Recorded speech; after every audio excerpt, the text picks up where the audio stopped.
will hit the button, hit the button. Ladies and gentlemen, Michael Palmisano here, and I'm pretty psyched. I am going to see Goose with Trey this Thursday down in Fairfax, Virginia. Anybody else going? I'm going with the whole crew. We're taking a van down here from Baltimore County. So excited to see the boys. It's so awesome to watch them just explode and be out there with Trey and his band. I mean, it's just been an incredible thing to watch. So, in an effort to get psyched up, a little goosed up, if you will, I'm going to hit the button here on Factory Fiction from 11/12 just the other day in Connecticut. Dealer's choice tonight.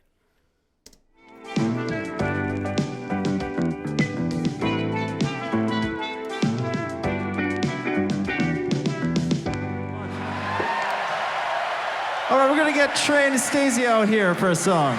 Everything always looks so good. Danny? Tracking you, Danny. Look at these shots. He looks really good tonight. He looks really good tonight. Look at the crowd. How cool is this? Great shirt. Great shirt. Hey, we'd like to thank Trey so much for having us out here on this run. This has been unbelievable. An experience we'll never forget. We're so grateful. And we are so grateful to the 77-person crew that is putting on this show here today. 77. A big thank you to all of them, because none of this was here like 10 hours ago. They built everything, and they're working their butts off. So thank you guys, everybody. 77 is a big number. Wow. So much has changed in the best possible way. Thanks, great. Love it. Hit me.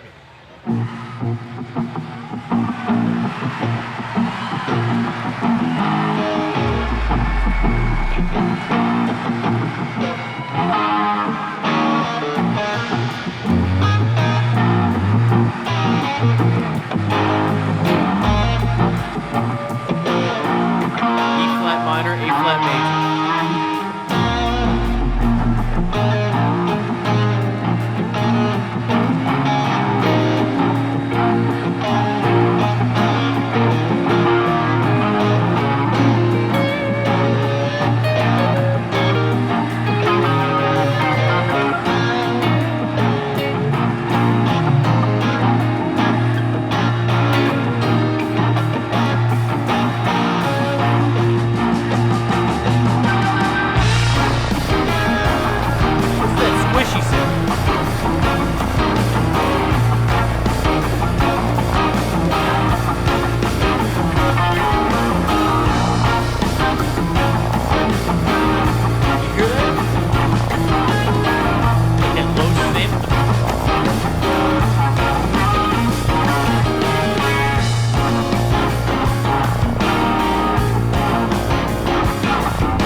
Little suspension thing happening in here. So again, B flat minor.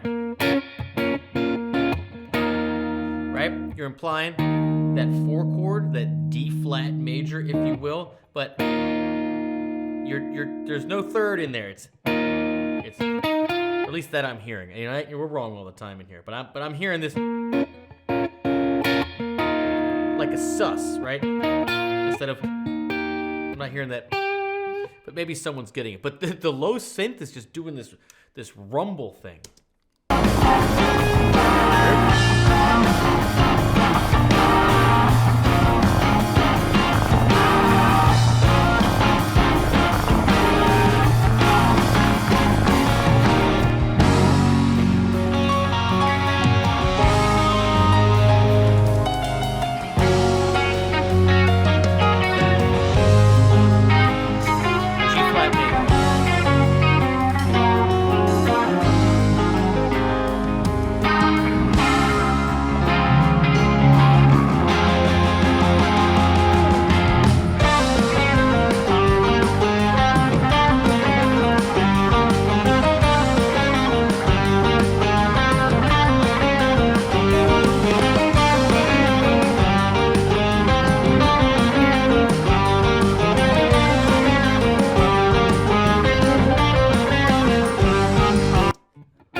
basically what's happened here is we've firmly established ourselves in the key of D flat major.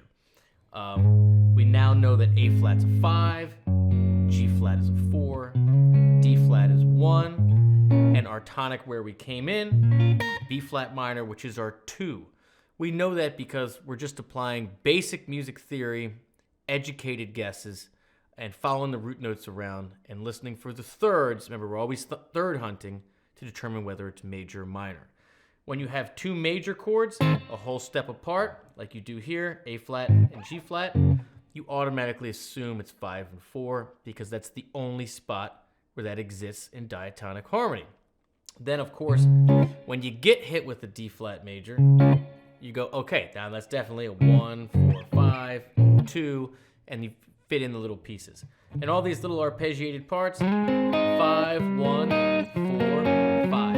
It's a little piece of, again, it's not note for note, but this is a jam in real time. Like you can watch the two of them try to fit in all these little pieces and try to find a spot, but you're trying to outline 5 chord, 1 chord, 4 chord, and slide back in to your 5 chord.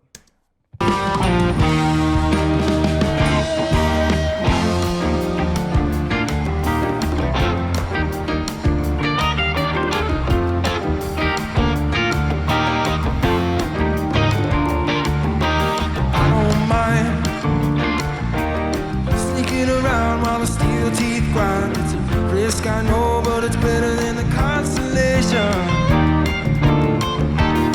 So mine, things get a little weird sometimes. So what happened here? What we did, and again, I know I'm starting and stopping a lot. I'm trying to teach you a little something about how you would tackle this. We've modulated. We started this groove in B flat minor. Okay, B flat Dorian, if you will. So everything minor except a major 6th. Okay, so what happened in here is for the verse, if you want to call it this, and there could be 29 parts in this song, we switch to B flat major, right?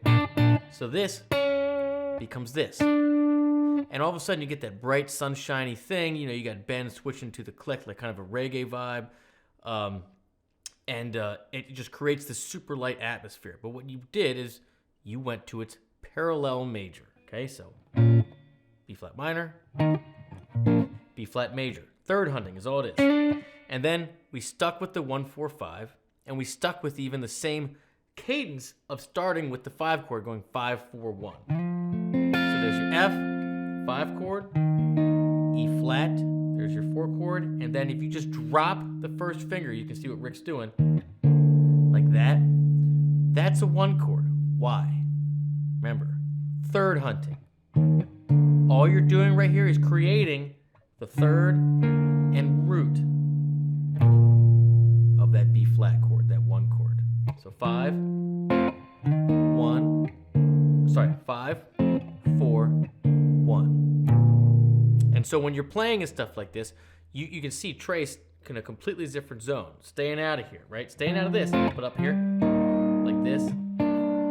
You would grab little pieces of the same triads or dyads in a different register. That would be the goal here. Long way to go for an apparition. Long way to go for an apparition, right.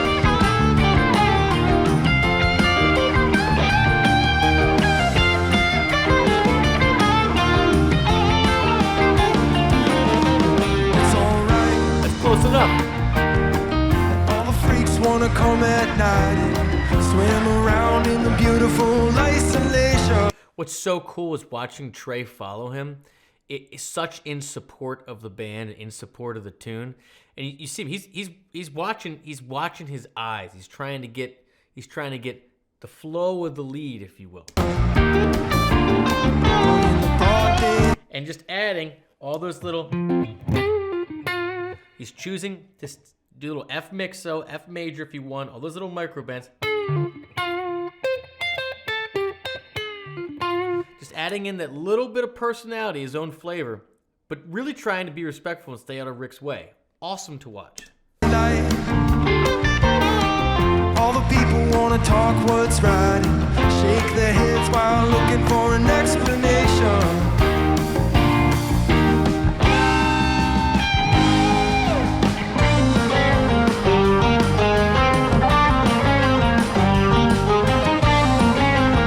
Like that skip there.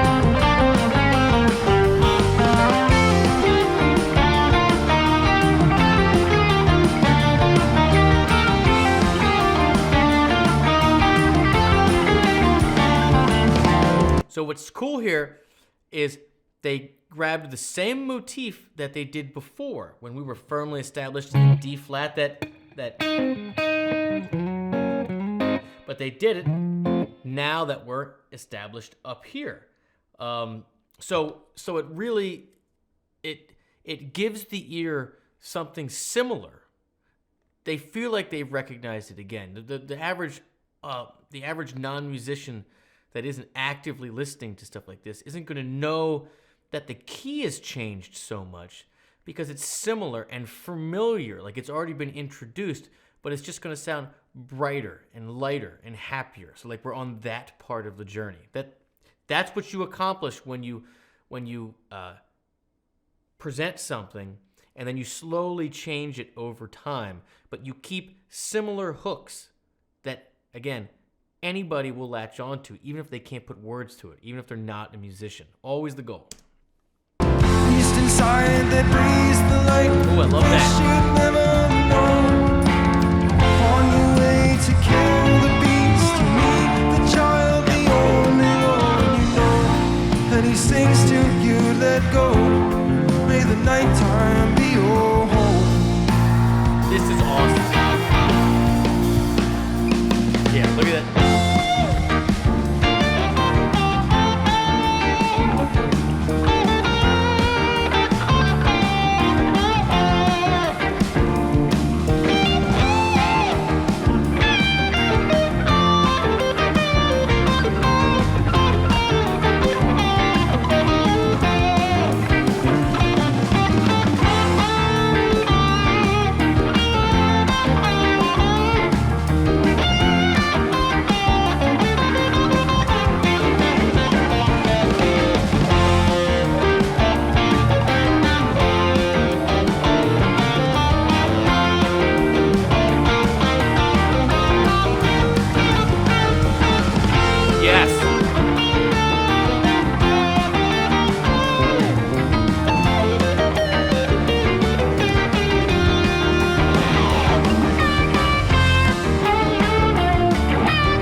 So, key takeaway from Trey's lead, and again, just an absolute pro at taking, again, the non-musician in particular, that listener on a journey.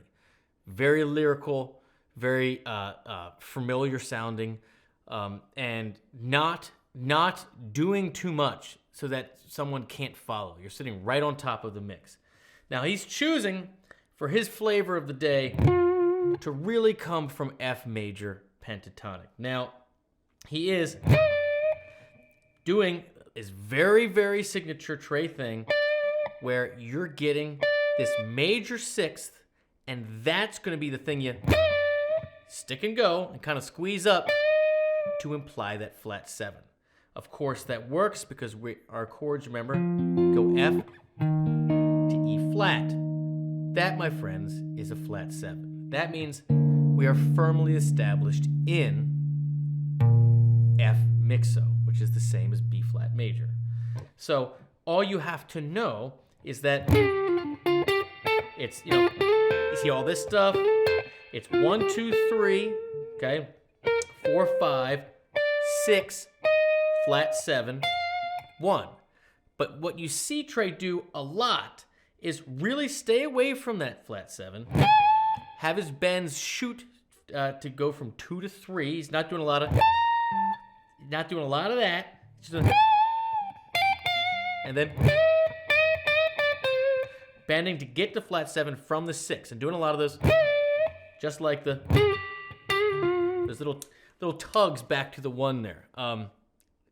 Again, sounding like Trey all the time.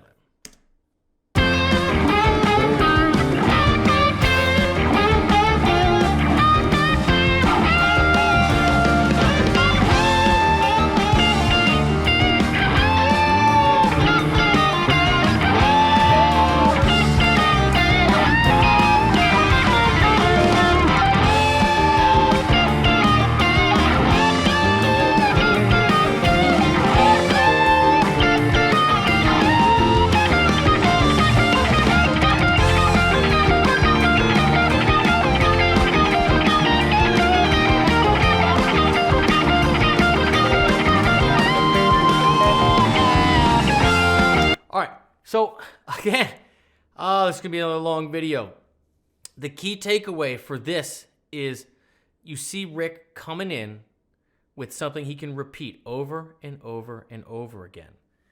That models what Trey was kind of doing.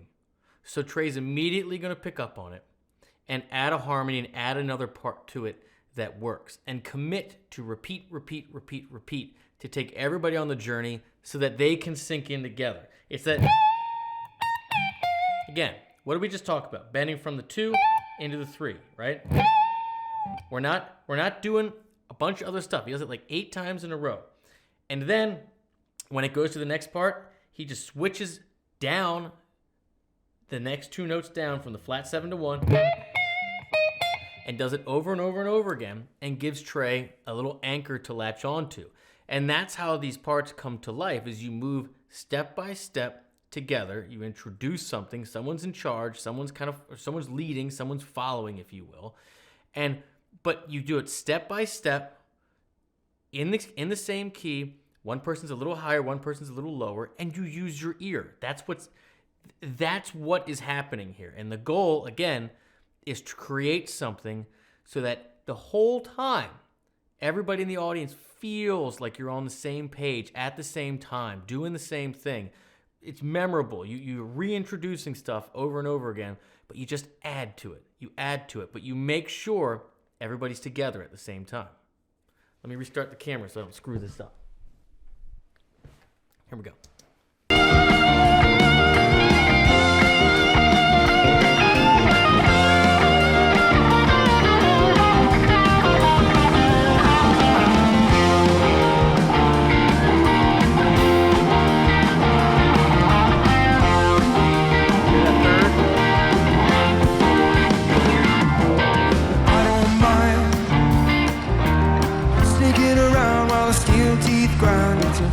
I know, but it's better than the constellation.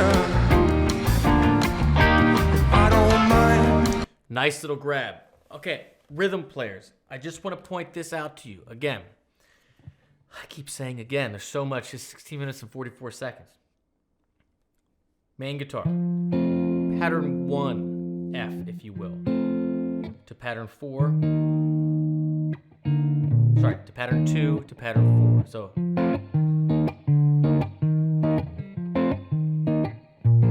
And here it's not, he's implying that little change. So what does Trey do when he jumps in here? He's going to go up to the next spot of closest moves. That's why I have a whole section on the website, 2 courses on closest moves, about knowing your triads and your standard progressions in one spot on the neck in each of the 5 spots, right? So this would be 1, 2, pattern 4, pattern 2, pattern 1. The next spot, we would go up. So we go pattern 3 or pattern 2 like this. But Trey's choosing to just focus on this triad. Remember, the triad is everything. Everything else is just additions to the notes. Like you're just repeating another note in that triad if you're staying just major or minor. Point is, you're going, there's your 1, or sorry, your 5, your 4, and there's your 1 like this. So again, Rick is choosing to go 5, 4, 1, and Trey is choosing 5, 4, 1 like that. So you still get this motion, but you're staying out of each other's way and you're just adding something a little different. But it's the same chords, it's the same triads, but you see Trey looking at his hands and saying, I'm not going to play the exact same thing he's going to do. I'm going to get this, right? And just try to be complimentary. Things get a little weird sometimes. It's a long way to go for an apparition. Love that line so much.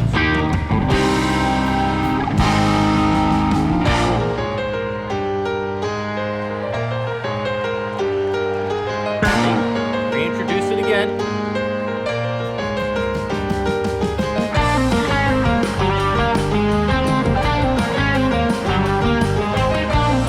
Love that jump.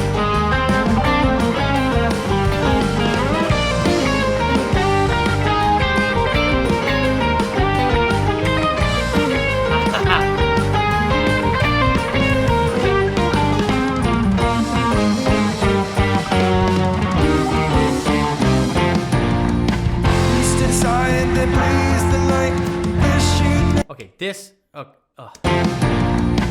East inside that breathes the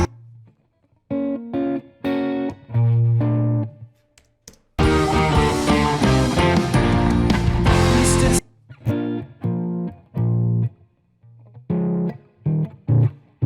I'm missing something. that breathes the light.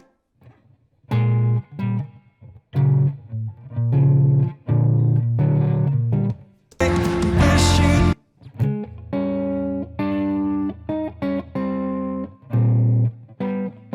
never know.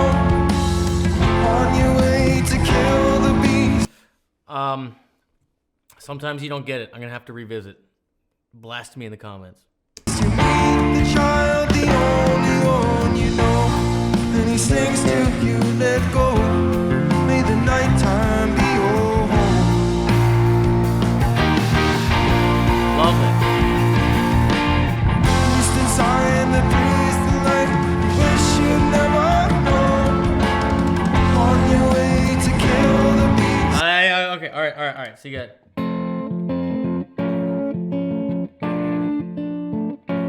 Okay. It is something in the neighborhood. F major. Walk the fifth up. To the flat six. Walk it up again. Or sorry, major six. Back to flat six. So. Something in that world. The child, the only one you know, and he sings to you, let go. May the nighttime be Went to a your minor home. before there. These are all things, if you're not sure, hands up.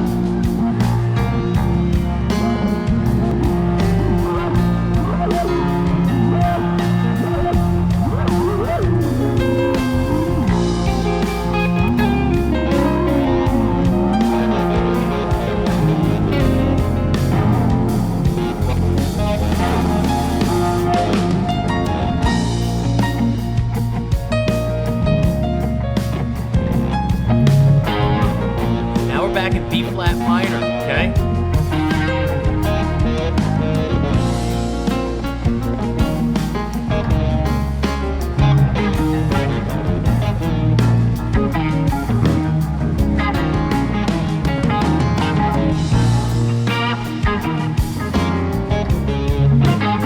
To D flat major. So we're back in the key of D flat major. So B flat minor, your 2 chord, okay? Remember. Okay? This is B flat Dorian. Don't forget about that bad boy right there, okay? Don't you forget about it.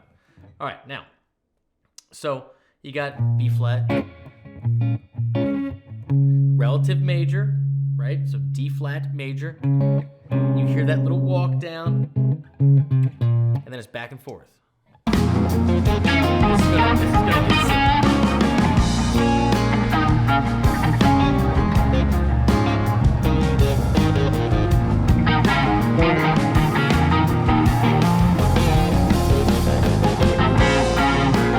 The production is always so good. The audio and video is always so good.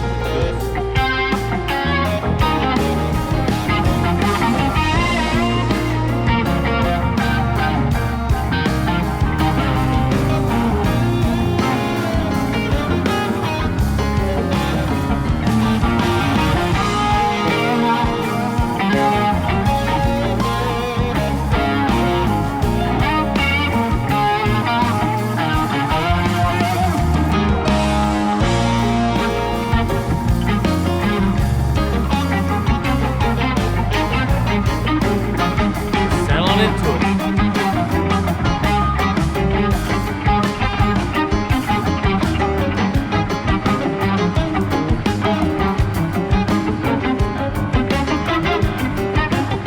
Love what Peter's doing here.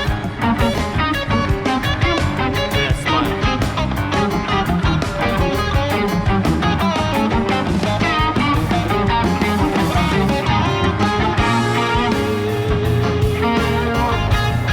Oh, that one's cool.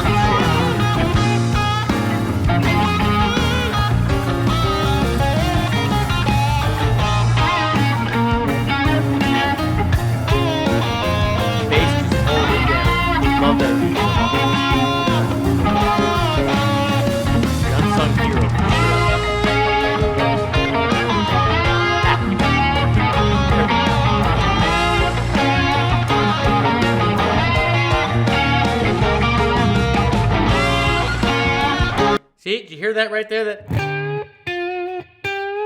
What I tell you about that major 6? Don't forget about it. And immediately he jumps on it.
Yeah, Rick, go!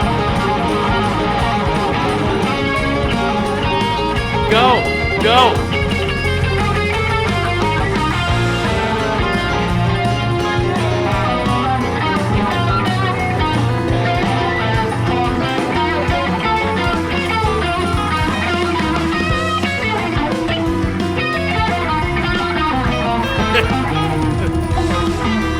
We're deteriorating.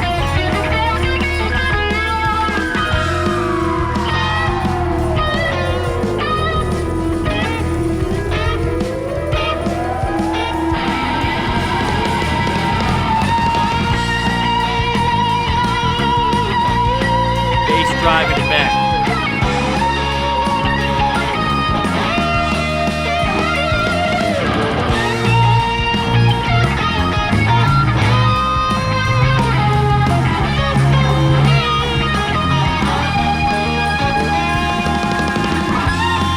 Saving it for that one part of the build where all of a sudden you start pushing up into the 2 like that. Man, I know I'm listening for stuff like this because every time, I am.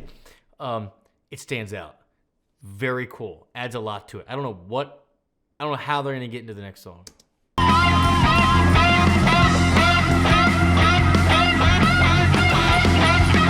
Yes, back and forth.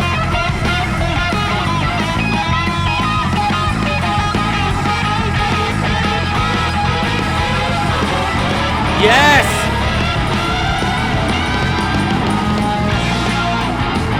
That was awesome.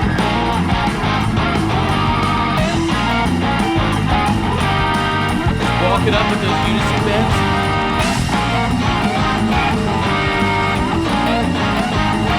And syncopating it for back and forth.